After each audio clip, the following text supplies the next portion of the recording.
2019లో ఇలాగే సేవ చాలా బాగా నడుస్తుంది. చాలా చక్కగా ఉన్నాం. అన్ని విధాలుగా దేవుడు దీవించాడు. డైలీ ప్రేయర్స్కి వెళ్తూ ఉంటాం. మనం ఇప్పుడు కూడా రోజు వెళ్తుంటాం. ప్రతి ఇంటికి వెళ్తాం, చర్చికి వెళ్తాం, వీధిలోకి వెళ్తాం, ఎక్కడ పిలిస్తే అక్కడ వెళ్తుంటాం. అలాగే సహోదరి బినిత అని ట్రిబుల్గరిలో మాకు చాలా క్లోజ్, చాలా మంచి సహోదరి, భక్తురాలు, దేవుడంటే చాలా ప్రేమ. ఆ సహోదరి ప్రతి నెల 2 రోజులు తన ఇంటికి మమ్మల్ని, మా టీంని ఆహ్వానించేది ప్రేయర్కి. నెలకు 2 సార్లు వాళ్ళ ఇంటికి వెళ్ళి మేము ప్రేయర్ చేసేవాళ్ళం. మమ్మల్ని చాలా బాగా చూసుకునేవాళ్ళు. సొంత చెల్లిలాగా, ఒక అన్నలాగా నన్ను చూసుకునేది. మా టీం మెంబర్స్ని అందరినీ కూడా చాలా సంతోషంగా ఉండేది. అలా ఉంటున్న సమయంలో తన భర్తకి, ఆయన దుబాయ్లోనూ బయట దేశంలో ఉండే, అతని పేరు డామినిక్, అయితే తనకు యాక్సిడెంట్లో కాలు కొద్దిగా దెబ్బతిన్నది. నడవలేని పరిస్థితిలో ఉన్నప్పుడు తన గురించి కూడా ప్రార్థన చేశాం. అతను వచ్చినప్పుడల్లా 2-3 సార్లు ప్రార్థన పెట్టించేవాడు. ఈ డామినిక్ వచ్చినప్పుడల్లా ప్రేయర్ ఇంకా ఎక్కువ అయ్యేది. 2, 1, 2, 3 అలా ప్రార్థన అయ్యేది. సో ఇందులో ఏమైందంటే, అలా ప్రార్థనకు వెళ్తున్నాం. చాలా మంచి ఫ్యామిలీ, ప్రార్థన చేసేవాళ్ళు. ప్రార్థనలో మేము కూడా ఉన్నాం, వాళ్ళు కూడా ఉన్నామని. సో కొన్ని రోజులు ఇలా ప్రార్థన జరుగుతూ ఉంటే, ఒకరోజు ఇలా ప్రార్థన అయిన తర్వాత వాళ్ళ ఇంట్లో కూర్చొని డిన్నర్ చేస్తున్నప్పుడు, సో ఏమైందంటే, ఈ డామినిక్ గారు నాతో అన్నారు, బ్రదర్, ఎవరైనా పేదవాళ్ళు ఉంటే నేను విదేశానికి పంపిస్తాను. ఈరోజు వరకు ఎవరికి తెలియదు ఇది. ఈరోజు ఫస్ట్ టైం చెప్తున్నాను అందరి ముందు. నన్ను చాలామంది అడిగారు, బ్రదర్ ఏమైందని. నేను చెప్పలే. సో ఏమైందంటే, అతను నాతో చెప్పారు, బ్రదర్ నేను విదేశానికి మనుషులను పంపిస్తూ ఉంటాను. I'm sending abroad many people. నేను చాలా పంపిస్తూ ఉండేవాడిని. నా మాట జాగ్రత్తగా వినండి. చాలా మందిని పంపించాను నేను ఇప్పటివరకు. నేను అబ్రాడ్లో ఉన్నప్పుడు కూడా, విదేశంలో నేను ఉన్నప్పుడు కూడా నేను చాలా మందిని పంపించాను. మీరు నాకు అప్పుడు కలవలేదు అలాగా అని ఎంతో నాతో చెప్పాడు. మరి వాళ్ళ కొడుకు కూడా పోతున్నాడు విదేశానికి. వాళ్ళ కొడుకు ఎక్కడ పోతున్నాడంటే, నా సొంత హోటల్ ఉంది విదేశంలో, నా సొంత హోటల్ ఉంది. నా కొడుకు ఆ హోటల్కే పోతున్నాడు కానీ నా కొడుకుకు తెలియదు అది నా హోటల్ అని. అక్కడ పని మనిషిలాగా పంపిస్తున్నాను అన్నాడు. అమ్మాయి ఎంత మంచోడు అనుకున్నా. సో ఇలాగా చెప్తే నేను కూడా ఇలా ప్రేయర్లో అనౌన్స్మెంట్ చేసిన, ఎవరైనా ఉంటే చెప్పండి, ఇలా మనకు తెలిసిన ఒక వ్యక్తి ఉన్నాడు, అతని ద్వారా జీవితాలు బాగుపడతాయి, విదేశానికి తక్కువలో పంపిస్తా అన్నాడు. అలా అని నేను కూడా సంతోషపడ్డాను. మా శామ్యుల్ బ్రదర్ వాళ్ళ మమ్మీ, నేను, ఇంకా చాలామంది. ఇతను నా దగ్గరే పెరుగుతున్నాడు. ఇతను నా కొడుకే అనుకోండి. ఇతన్ని పంపిద్దామని ముందు రెడీ అయ్యాను నేను. ఇతన్ని నా దగ్గరే ఉంటాడు కదా, ఇతన్ని పంపిద్దాం, ఇతను బయటికి వెళ్తే బాగుపడతాడు, తన జీవితం బాగుపడతాడు. నా దగ్గర సేవ చేసేవాడు. నా చేయి ఇరిగిపోతుంది కదా, ఇరుగుతుందా అయ్యారా? ఇప్పుడు ఇంతవరకు ఎవరు మేనేజ్ చేశారు? ఇతనే మేనేజ్ చేశాడు కదా. ఈ వ్యక్తి లేకపోతే నాకేమవుతుంది? అలాగా మీకు ఎవ్వరికి రాదు, అది ఎవ్వరికి రాదు, ఇక్కడ ఎవ్వరికి రాదు. Praise the Lord. So Dolly తప్ప, సుమన్ తప్ప అక్కడ కూర్చోడానికి ఎవ్వరికి రాదు. కాబట్టి అలాంటి వ్యక్తి పోయినా పర్వాలే, ఆయన బాగుపడాలని చెప్పి ఇతనితో పాటు ఇంకా 2, జోసెఫ్ అని, మిక్కీ అని, అది ఎవరో కాదు, దూరమోళ్ళు కాదు, సొంత మా శామ్యుల్ బ్రదర్ వాళ్ళ కజిన్ బ్రదర్స్, సొంత అక్క చెల్లెలు, వాళ్ళ చిన్నమ్మ కొడుకులు. అయితే ఇప్పుడు చూడండి, మినిస్ట్రీలో శామ్యుల్ బ్రదర్ ఉన్నారు, నేనున్నాను, సుమన్ కూడా ఉన్నామా? ఇప్పుడు శామ్యుల్ బ్రదర్ వాళ్ళ తమ్ముళ్ళని మోసం చేస్తాడా? గట్టిగా. ఇప్పుడు నేను సుమన్ని మోసం చేస్తానా? నన్ను మోసగాలన్నారు చాలామంది. ఇంకా ఏమేమన్నారో నాకు తెలియదు. అయితే ఈ డామినిక్ గారు ఇలా చెప్పడం వల్ల అతను చెప్పిన డబ్బులు ఆ రీతిగానే అతనికి ఇచ్చాం. కానీ చివరికి షార్ట్గా చేసి చెప్తున్నాను, చివరికి ఏమైందంటే వీళ్ళందరూ ఫ్లై అయ్యారు. పోయిన సంవత్సరం నవంబర్ 21, 2021. సో 2021కి వెళ్ళారు, ఢిల్లీలో పట్టబడిపోయారు. ఎందుకు పట్టుకున్నారంటే, ఆ డామినిక్ గారు ఇచ్చిన వీసా ఫేక్ వీసా. నేను కూడా వీసా చూశాను, కానీ నేను సౌదీ వెళ్ళాను కాబట్టి ఆ సౌదీ లాగానే ముద్రించి ఉంది. డామినిక్ గారు ఏమంటారంటే, నేను కాదు, ఫిలిప్ అని ఒక వ్యక్తి ఉన్నాడు. మాకు ఫిలిప్ ఎవరో తెలియదు. ఫిలిప్ ఎవరో ఈ వ్యక్తి ముందేమన్నారు, నేను అక్కడి నుంచి మనుషులను పంపించాను, ఇక్కడి నుంచి మనుషులను పంపించాను, మేమందరం నమ్మేటట్టు చేశారు, నేను ఎంతోమందిని పంపించాను అంటే, సరే 4 పోతే బాగుపడతారు కదని నేను కూడా అనుకున్నాం. చివరికి చూస్తే వాళ్ళ కొడుకు దుబాయ్లో పట్టబడ్డాడు, అయినా కూడా వీళ్ళని పంపించాడు. అయినా కూడా సుమన్, ఆ 3 పిల్లలు ఢిల్లీలో పట్టబడ్డారు, జైల్లో ఉన్నారు. నేను బ్రదర్ శామ్యుల్, బ్లెస్సీ, సిస్టర్ క్యార్లిన్, బ్లెస్సీకి 2 పిల్లలు, అంటే బ్రదర్ శామ్యుల్కి అప్పుడే పుట్టిన నిస్సి, మరి జోయల్ చిన్నోడు, డాలీ మా చిన్నమ్మాయి మమ్మల్ని తీసుకెళ్ళి ఎక్కడెక్కడో ఫస్ట్ డే అయితే మా ఫోన్లు లాక్కున్నారు, నాది శామ్యుల్ బ్రదర్ది. మమ్మల్ని తీసుకెళ్ళి హోటళ్ళలో, ఈ హోటల్ నుంచి ఆ హోటల్కి, ఆ హోటల్ నుంచి ఆ హోటల్కి. ఇక్కడ మినిస్టర్లు ఏమనుకున్నారంటే బ్రదర్ వెళ్ళి దాక్కున్నారు, ఎక్కడికి వెళ్ళిపోయారు. మా దగ్గర ఫోన్ కూడా లేదు. నేను ఒక్కడంటే దాక్కోలే, నా ఇంట శామ్యుల్ బ్రదర్. మాకు 3 రూములు బుక్ చేసేవాళ్ళు. ఈ హోటల్ నుంచి ఆ హోటల్కి, ఆ హోటల్ నుంచి ఆ హోటల్కి, ఆ హోటల్ నుంచి ఆ హోటల్కి. టాక్సీలో కూర్చోబెట్టాలి, ఎక్కడ తీసుకుపోతున్నారో తెలియదు. మాఫియాలు తీసుకెళ్ళినట్టు తీసుకెళ్ళి హోటల్లో దాచిపెట్టారు. ఒక క్షణంలో అయిపోయేది అది. మరి అదేవిధంగా ఆ టైంలో జోసెఫ్ మరియు మిక్కీ వాళ్ళ మమ్మీ డాడీ వాళ్ళు ఏం చేశారంటే నా మీద అంటే కేసు పెట్టారు. అయితే కేసు బుక్ చేశారు 420, ఎన్నో కేసులు. ఎలాంటి కేసు బుక్ చేశారంటే నేను మీ ముందు నా జీవితంలో నిలబడలేను. జీవితకాలం కారాగార శిక్ష. I should be in the jail life. మీరు వింటేనే మీకు బాధ. ఆ లైఫ్ శిక్ష వేశారు. అన్ని యాక్షన్స్ ఉన్నాయి దాంట్లో, అన్ని రకమైన కొటేషన్స్ ఉన్నాయి. కొటేషన్స్ అంటే యాక్ట్స్, పాస్పోర్ట్ చేయడము, అంత దేవుని గవర్నమెంట్కి వ్యతిరేకంగా చేసే కార్యాలు. మళ్ళీ ఢిల్లీ పోలీస్ ఇక్కడ రావడం, ఈ ఆఫీస్ అంతా చూడడం, ఇదంతా జరిగిందండి. లాయర్లు అంటే మన మన మినిస్ట్రీలో బ్రదర్ డేవిడ్ జోసెఫ్ అని లాయర్ ఇలా రాలే, తను కూడా ఫోన్ చేసి మేమందరము ఎక్కడ ఏ హోటల్లో ఉన్నామో, ఎక్కడో దిల్షుక్ నగర్ హోటల్లో ఉన్నాం, ఇది చాలా పెద్ద కేసు, బ్రదర్ బయటికి రాలేడు, దీనికి బెయిల్ కూడా దొరకదన్నారు. ఇప్పుడు ఎలా ఉంటుంది చెప్పండి, ఎలా ఉంటుంది? అలాంటి పరిస్థితి. బాధపడేది మేమే, తిరుగుతున్నాం. పిల్లలు అయిన ఉద్యోగం లేదు, రైల్వే ఎంప్లాయీ. ఆ తర్వాత మేము బయట దొరకబడ్డం లేదని వేరే వేరే పోలీస్ స్టేషన్కి మా మీద ఫిర్యాదు చేశారు, కంప్లైంట్ పెట్టేశారు. బెంజమిన్ బ్రదర్ దగ్గరికి వెళ్ళడం, అక్కడ వెళ్ళడం, ఎక్కడ ఉన్నా పట్టియండి వాళ్ళని. ఫేస్బుక్లో ఎక్కడ చీటర్స్ అని మా ఫోటోలు వేసేసారు. మనం ఫోటోలు ఎక్కడ పడితే అక్కడ దొరుకుతాయి. అలాగా చాలా బాధపడ్డాం. ఫేస్బుక్లో అక్కడ ఇక్కడ చాలామంది బ్రదర్కి ఇదేటి పని, చాలా నమ్ముకున్నాం.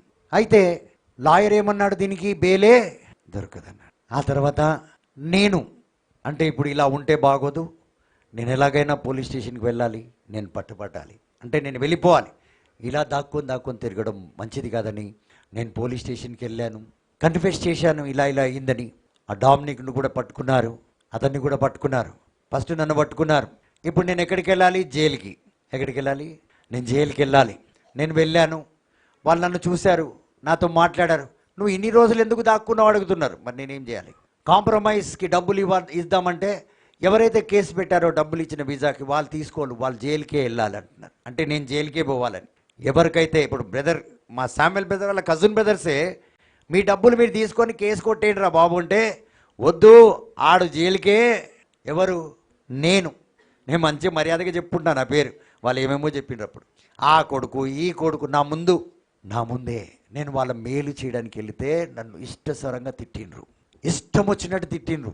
నా జీవితంలో ఎప్పుడు అలాంటి మాటలు వినలే. ఎందుకంటే మా అమ్మ మమ్మల్ని చిన్నప్పటి నుంచి పెంచింది, కానీ ఏం రాని పిలువలే. మా డాడీ కొట్టింది లేదు మమ్మల్ని. అన్ని మాటలు కాసి ఇంకా జైలుకి పోవాలి, మాకు పైసలు వద్దన్నారు. సరే అని నన్ను గాంధీ హాస్పిటల్కి మెడికల్కి పంపించారు. నా పల్స్ మొత్తం పడిపోయింది. అస్సలు ఆ డాక్టర్లు ఇక్కడి నుంచి అక్కడ తీసుకుపోయి టెస్ట్ చేస్తున్నారు, అక్కడి నుంచి అక్కడ తీసుకుపోతున్నారు, అక్కడి నుంచి నేను పరేషాన్ అవుతున్నా, వీళ్ళు ఎందుకు నన్ను తిప్పుతున్నారని. ఏమైంది నీకు, ఏమైంది అంటున్నారు. మరి నేను జైలుకు పోతాను లేదు అని బ్రదర్ వాళ్ళ అదే మిక్కీ జోసెఫ్ వాళ్ళందరూ పోలీస్ స్టేషన్ బయట అలా కూర్చొని ఉన్నారు. నేను పోతానని నన్ను తీసుకెళ్ళినంత వరకు. కానీ నా పల్స్ పడిపోయింది. ఆ రోజు జైలుకి వెళ్ళిపోతాం అనుకున్నా నేను. ఈ పోలీసులు ఏమో నన్ను పంపిస్తలేరు, నువ్వు ఇంటికి పోమని పంపించేసి. అలా 2 months తిరిగాను నేను మినిస్ట్రీకి రాకుండా. 2 months ఎక్కడ తిరిగాను? జైలుకి పోవాలని పోలీస్ స్టేషన్ పోతున్నా, వద్దు పో అని తిరిగి పంపిస్తున్నారు వాళ్ళు. నేను ఎంత తొందరగా పోయి ఎంత తొందరగా మినిస్ట్రీకి వద్దామంటే వాళ్ళు నన్ను పంపిస్తలేరు. లాస్ట్కి డిసెంబర్కి నేనే అన్నా, నేను క్రిస్మస్ దాకా పోను, క్రిస్మస్ అయిన తర్వాత న్యూ ఇయర్కి పోతా. జనవరి 5th పోయినా 10 days ఉన్నా. కానీ మీరు నమ్మరు, 10 days చాలా జాలీగా ఉన్నా. డైలీ 1000 స్తుతులు, పొద్దున్న మధ్యాహ్నం సాయంత్రం. అక్కడ కూడా స్తుతి ఆరాధన డైలీ రాత్రి. అక్కడ కూడా సండే రోజు బోధించిన. Even in the jail on Sunday I preached. ఆ తర్వాత బయటికి వచ్చాను. ఇది కేసు లోకల్ది కాదు, ఢిల్లీది వీసా కేసు. ఇప్పుడు ఏ జైలుకి వెళ్ళాలి? తిహార్ జైల్. జైళ్ళ కంటే పెద్ద జైళ్ళకి తీసుకుపోయాడు దేవుడు నన్ను. How great I am. జైళ్ళ కంటే పెద్ద. అక్కడ పోతే ఎట్లుంటారు తెలుసా? ఖైదీలనే చంపేస్తారు, కొట్టేస్తారు. అట్లా అంత డేంజర్ చేయలేదు. కానీ మనం సేఫ్గా ఉన్నాం. ఆడ నైజీరియా వాళ్ళకి వరల్డ్ నుంచి వస్తారు అక్కడ కేసెస్. బయటి దేశాల వాళ్ళకందరికీ ఒక సండే నేను worship word of God share చేసిన. నేనన్నా ఇక్కడ కూడా మన స్టాంప్ వేసేసే పోతాం, అక్కడ కూడా షేర్ చేసిన. కానీ అక్కడ చాలా మంచిగా చూసిండ్రు ఆ జైల్లో, ఇక్కడ కొద్దిగా ప్రాబ్లం ఉండే. సో ఆ తర్వాత ఈ కేసు ఏదైతే నా మీద నమోదయ్యిందో అది కొట్టివేయరు. నాకు ఎలా అంటే పూర్తిగా నా లైఫ్ శిక్ష నాకు పడుతుంది, లైఫ్ టైం. నా లైఫ్ టైం నాకు శిక్షనే పడుతుంది, నాకు శిక్ష పడదని కాదు. ఎందుకంటే ఆ కేసు అలాంటిది, ఐఎమ్ అగేన్స్ట్ గవర్నమెంట్ అనమాట. సో ఆ కేసుకి అసలు ఎలాంటి కాంప్రమైజ్ అయ్యే మార్గం లేదు. అలాంటి వేల్లో నేను బయటికి వచ్చాను. నేను ఎవ్రీ వీక్ పోలీస్ స్టేషన్ వెళ్ళాలి, సంతకం పెట్టాలి. నేను ఇదంతా మీకు ఎందుకు చెప్తానంటే, ఇలా పోలీస్ స్టేషన్కి వెళ్తూ సంతకాలు పెడుతూ మళ్ళీ ఎవరైతే డబ్బులు వద్దో నువ్వు జైలుకి వెళ్ళాలన్నారు, వీళ్ళు ఇప్పుడు ఫోన్ చేయడం, మాకు బ్రదర్ పైసలు కావాలి, ఎట్లయినా కావాలి, నేను ఆ డామినిక్ని అడగాలి, ఆయన నా దగ్గర ఎక్కడుంది నేను ఇస్తాను, అప్పుడు ఇస్తాను, అది ఇస్తాను. ఇంతవరకు అతను 18 లక్షలు ఇవ్వలే మనకి. వీళ్ళు పేదోళ్ళు పాపం, వీళ్ళ బాధ తట్టుకోలేక నేను మధ్యవర్తిగా నేను ఒప్పుకున్నాను, నేను ఇస్తానని. ఇన్ని బాధల్లో ఉంటూ ఆ పిల్లలకి నేను 12 లక్షలు ఇచ్చేసిన. I gave them. So Dominic కూడా వెళ్ళాడు, ఆ తిహారీ జైల్లో ఆయన నేను ఇద్దరం కలిసే ఉన్నాం. ఇంకొక వ్యక్తి మారియోన్ ఉన్నాడు, ఆయన కూడా, అందరు ప్రేయర్ వారియర్స్. సో ఆ తర్వాత ఈ ఇద్దరు అబ్బాయిలకి మరి సుమన్కి టోటల్ ఎన్ని lakhs? 18 lakhs I gave, God gave me. Praise the Lord. ఈ పరిస్థితిలో ఉన్నప్పుడు నేను ఎందుకు చెప్తున్నాను, మీరు చాలా జాగ్రత్తగా వినండి. నేను దాచుకొని ఉండొచ్చు, కానీ నా దేవుని మహిమ కోసం చెప్తున్నాను. ఏ ఒక్కరు నాకు సాయం చేయాలి. ఎవరండి? గట్టిగా చెప్పండి. Not even 1%. శామ్యుయల్ బ్రదర్ని వదిలేయండి, ఒక్కరు నాకు నా ఎంట వచ్చి పక్కన నిలబడలే. మినిస్ట్రీ వాళ్ళతో సహా చెప్తున్నాను నేను. ఈరోజు బ్రదర్ బ్రదర్ మా బ్రదర్ ఆ బ్రదర్ అంటారు కదా, వాళ్ళందరినీ తీసుకొని చెప్తున్నా, ఎవరు నాకు సాయం చేయలే, ఎవరు నా పక్కన నిలబడలే. కొన్ని పరిస్థితులు ఇలా వస్తాయి మన జీవితంలో, కొన్ని బలహీనతలు మన జీవితంలో ఇలా వస్తాయి. ఇన్ని వేదన, ఇన్ని బాధలు, ఇలా జైలుకి వెళ్ళి వచ్చిన తర్వాత కూడా మీ ముందు హుషారుగా అప్పుడప్పుడు నాకు కొంతమంది మెసేజ్ పెడతారు, brother you look so energetic అంట. ఈడ లోపల బుస్సే ఎన్ని బాధలు ఉంటాయి మనసులో. ఇంకొకటి ఏంటంటే, ప్రతిరోజు మీకు తెలుసు ఒకరోజు మీరు జీవితాంతము లైఫ్ ఖైదీగా మీరు వెళ్ళిపోతారని. అలాంటప్పుడు ఏదైనా చేస్తారా మీరు? ఇక్కడ నేను ఎట్లయినా పోతా, నాకెందుకు ఈ మినిస్ట్రీ, అవునా కాదా? చెయ్యము. అలాంటప్పుడు కూడా ఈ మినిస్ట్రీ నేను చేస్తా. నేను ప్రతి వారం ఒక నూతనమైన వాక్యం, స్తుతి, ఆరాధన, ఒక నూతనమైన పాట పాడేవాడిని. ఎందుకంటే నేను సచ్చినంత వరకు ఒక ప్రమాణం చేశాను దేవుడి సన్నిధిలో, ఉంటే నీ దగ్గరే ఉంటా, లేకపోతే కూడా నీ దగ్గరే ఉంటా. సో ఆ రీతిగా నేను ప్రతిసారి కోర్టుకి వెళ్ళేవాడిని, కోర్టు అటెండ్ అయ్యేవాడిని. కానీ ఈరోజు వరకు చెప్పాలా, కోర్టులో ఇంతవరకు నన్ను ఎవరు చూడలే, ఒక్క మినిస్ట్రీ వ్యక్తి చూడలే, ఒక్క క్యాథలిక్ చూడలే, ఒక ప్రొటెస్టెంట్ చూడలే, ఎవరు చూడలే నన్ను, నా సాక్ష్యం. సో ఆ తర్వాత కేసు నడుస్తుంది నడుస్తుంది నడుస్తుంది. వాళ్ళకి డబ్బులు ఇచ్చాం. ఎవరైతే కాంప్రమైజ్ కారన్నారో, మా డబ్బులు మాకు ఇవ్వన్నారో, వాళ్ళే కాంప్రమైజ్ అయ్యారు. వాళ్ళే ఏ కేసు అయితే, బ్రదర్ డేవిడ్ గారు, మా లాయర్ గారు, నా శిష్యుడే, మన టీం మెంబరే, బ్రదర్ దీనికి బెయిల్ దొరకదన్నాడు. అదే డేవిడ్ లాయర్, అదే మా శిష్యుడు ఆ కేసుని కొట్లాడి అతనే గెలిచాడు. ఎందుకంటే అప్పటి వరకు డేవిడ్ బ్రదర్ కూడా కేసు ఇది కొత్తదనమాట. సో డేవిడ్ బ్రదర్ చివరి స్టార్టింగ్ నుంచి నా ఇంట ఉన్నాడు కోర్టులో. ప్రతి కోర్టు వాయిదాకి ఆయన సీనియర్ లాయర్, ఆయన మా గురువు, మా బ్రదర్ కోర్టుకు వస్తున్నారని చెప్పి నన్ను అక్కడ చూసి చాలా సిగ్గుపడేవాడు. బ్రదర్ మీరు ఇక్కడ ఉండొద్దు, నేను వేరొకరిని పెడతా, నేనే ఉంటా, నువ్వు అలాంటి పనులు చేయొద్దు, నేను ఉంటాడా, లిఫ్ట్లో పోదాం, అది లాయర్లది మనది కాదు, నడువు ఇట్లా పోదాం అనేవాడిని. అది జడ్జిస్ది లాయర్స్ది, నేనెవరు బ్రదర్ కదా, ఇట్లా నడువు, మనం ఆ లిఫ్ట్ ఎక్కొద్దు, రూల్ ఈజ్ రూల్ అనేవాడు. నా కోసం ప్రత్యేకంగా థర్స్డే డేట్ తీసుకునేవాడు కాదు, ఫ్రైడే డేట్ తీసుకునేవాడు కాదు. అన్నిటికీ నేను ఉన్నానంటే ఆయన ఉండేవాడు. ఎక్కడ ఏ కోర్టులో పనున్నా వాటన్నిటిని వదులుకొని నాతో ఉండేవాడు. సో వాళ్ళు కాంప్రమైజ్ అయ్యారు. ఏ కేసు అయితే కొట్టేలేదో, ఏ కేసు అయితే జీవిత కారాగార శిక్ష ఉండేనో, కానీ నమ్మిన వాడికి సమస్తం సాధ్యం. చూడండి ఎంత గంభీరమైన కేసు, ఎంత సింపుల్గా దేవుడు తీసిపడాడంటే, నిజంగా ఇది సాధ్యమా? ఇది అసాధ్యం. సో కాబట్టి ప్రియమైన దేవుని బిడ్డలారా, తెలిసి తెలియక కూడా ఒకవేళ మనం పడిపోతే, ఒకవేళ మనం తప్పు చేస్తే, ఒకవేళ శోధించబడినా, ఆ శోధనలో పడితే కూడా దేవుని సన్నిధిలో మాత్రం కదలొద్దు, స్టాండ్ ఫర్మ్ అన్నాడు. అదే నేను నేర్చుకున్నాను. నేను దేవుడి సన్నిధిలో నిలబడ్డాను. మీరు నమ్మరు, నేను ఇప్పటి వరకు ఎక్కువ ప్రార్థన చేయలేదు. ప్రభువా నాకు ఆ జైలు శిక్ష తీసేయి, నీ ఇష్టం, ఎక్కడైనా స్తుతించడమే అన్నా. ఎక్కడైనా స్తుతించడమే, ఎక్కడైనా నీ నామ. నాకు ఇప్పుడు తెలిసిపోయింది రూటు. ఆడ తియారీ జైలుకి వెళ్తే అక్కడ నాకు సండే వర్షిప్ ఉంటుంది, వర్డ్ ఆఫ్ గాడ్ ఉంటుంది. ఈడ ఫ్రైడే, ఆడ సండే, అంతే. మీ మొక్కలుగా ఆ మొక్కలు చూస్తాను, కొద్దిగా నల్లగా ఉంటుంది, కొద్దిగా తెల్లగా ఉంటుంది. ప్రైజ్లా.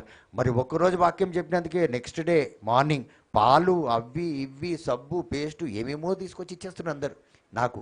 నేనన్నా ఇక్కడ కూడా బాగుందిలే అనుకున్నా. ప్రైజ్ లార్డ్, హల్లెలూయా. మనం ఎక్కడికి వెళ్ళినా దీవించబడతాం. సో దేవుడు మనకు తోడుంటే ఇక్కడ చూడండి, ఇన్ని కష్టాలు, ఇన్ని వేదన, ఇన్ని బాధ, ఇన్ని అవమానాలు, చివరికి ఇలా అయిపోతాను అని నాకు తెలుసున్నా నా దేవుడు తలస్తే ఇవన్నీ ఇట్లా ఎగిరిపోతుంది అనుకున్నా. నా పని నన్ను చేయని అలా చేసుకొని వచ్చాను. అయితే ఈ బిర్యానీ లాస్ట్ వీక్ మీకు పెట్టాల్సి, లాస్ట్ వీకే పెట్టాలి, లాస్ట్ ఫ్రైడే మీకు పెట్టాలి. కానీ నేను లాస్ట్ థర్స్డే నా కోట్ కొట్టేసిండ్రు, డిస్మిస్ అయిపోయింది. ఏమైంది? మీకు సంతోషంగా లేదా? హల్లెలూయా. సో నేను ఎక్కడ ఏ విదేశం వెళ్ళానా, ఎక్కడికి వెళ్ళానా, జెరూసలేం వెళ్ళాలా, నా మీద ఇది ఒక అడ్డు ఉండే. ఐ కెనాట్ ఫ్లై, ఆ కేసు ఉండే కదా, ఆ అడ్డు దేవుడు తొలగించేశాడు. సో లాస్ట్ థర్స్డే నేను వెళ్ళి లాయర్ ముందు, డామినిక్ నేను వెళ్ళి నిలబడితే యువర్ కేస్ ఇస్ డిస్మిస్ అన్నాడు. ఆల్ గ్లోరీ టు గాడ్ అన్నాడు. Praise the Lord. So last Friday పెడదామంటే ఏమైందంటే మార్కెటింగ్ లేట్ అయిపోయింది. ఇప్పుడు పోయి అన్ని సామాన్లు గిమాన్లు కొనాలంటే బాగలేదు.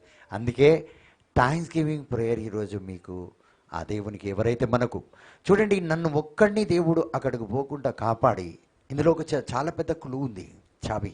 ఏంటంటే ఒక్క వ్యక్తిని దేవుడు దీవిస్తున్నాడంటే, ఒక్క ప్రాఫెసీ ఫుల్ఫిల్ చేస్తున్నాడంటే ఎంతో తరాలకు దీవెనగా మారుతుంది. అది డోంట్ బి సెల్ఫిష్. ఈ బ్లెస్సింగ్ నాకే, ఈ ప్రాఫెసీ నాకే కాదు, నీ తర్వాత నీ తరానికి. అది ఈరోజు నా తరాన్నే కాదు దేవుడు దీవించింది, నా ద్వారా ఎన్నో తరాలను దేవుడు దీవించి ఆశీర్వదిస్తున్నాడు, ఎన్నో దేశాలను దేవుడు దీవించి ఆశీర్వదిస్తున్నాడు. హల్లెలూయా, హల్లెలూయా. సో లాస్ట్ థర్స్డే దేవుడు ఆ కేసు కొట్టేశాడు. ఇంత పెద్ద బలహీనం నుంచి దేవుడు నన్ను రక్షించాడు. ఎందుకు తెలుసా? పెద్ద సాక్షిగా నిలబడ్డానికి. నన్ను ఇప్పుడు ఏది తాకలేదు. సెయింట్ పాల్ ఏమన్నాడు తెలుసా? నాకు అభిషేకమే కాదు, నాలో అభిషేకం ఉన్నది అనుకుంటున్నారా మీరు? అదే కాదు, నా వీపు మీద పెద్ద పెద్ద గాయాలు ఉన్నాయి అన్నాడు. చాలా అవమానాలు ఉన్నాయి, నిందలు ఉన్నాయి. కాబట్టి ఒక వ్యక్తికి చూడండి 100/100 మార్క్ వచ్చినా అతను ఎక్స్పీరియన్స్ లేకపోతే వేస్టే. ఈడ అనాయింటింగ్ ఉంది, పైనుంచి నేను గొప్ప సాక్షిని కూడా. దేవుడు నన్ను తాకి దీవించి ఆశీర్వదించాడు. యోసెఫ్ని తీసుకొచ్చిండు చూడు. Praise the Lord. కానీ 3 years మాత్రం మీ మధ్యలో నేను ఎలా ఉన్నాను ఒక్కసారి ఊహించుకోండి. మనకు కొద్దిగా ఏమైనా అయితే అబ్బా మీకే తెలుసది ఏమవుతుందని. ఇంత వేదనలో, ఇంత బాధలో, ఇంత బలహీనంలో, ఇంత అవమానం.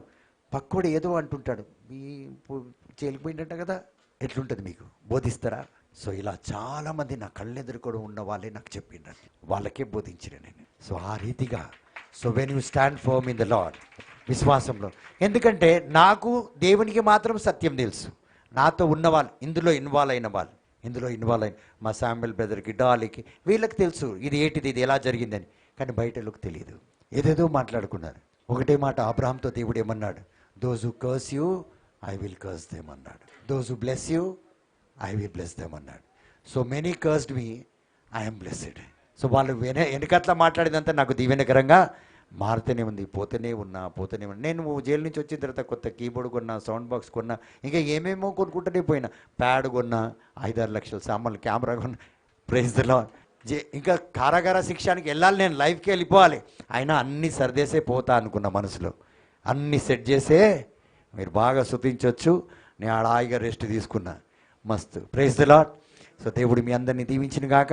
ఈ సాక్ష్యం మీకు నిజంగా ఎవరికి నచ్చింది చెప్పండి. All of us. అంటే ఈ రోజు నుంచి మీరు ఏమవుతున్నారంటే నాలాగానే నిలబడతారు. ఎంత పెద్ద, నేను అన్నాను కదా, mountains will not stand before you. దేవుడు ఏమన్నాడు? No man can stand before you Patrick అన్నాడు. జోషువా కాదు, జోషువా పోయిండు. ఇప్పుడు నేనే ఇది నాది రాజ్యం.